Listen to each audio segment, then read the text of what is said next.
Goeiemôre inwoners van Brakpan Springs en Benoni. Ek is raadslid Rian van Sail.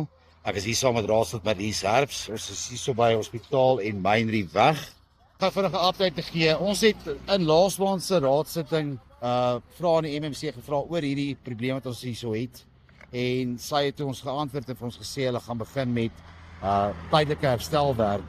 En hulle het gister begin en hulle is vandag besig, hulle gaan vandag klaarmaak. So net om vir julle opvolg te gee en vir julle te wys, die departement is hierso en hulle sê hulle sal vandag klaarmaak. So van my kant af wil ek net dankie sê vir die MMC wat my woord gehou het en hulle het begin met herstelwerk hierso. Want daai die Vryheidsfront Plus, ons werk vir julle. Dankie.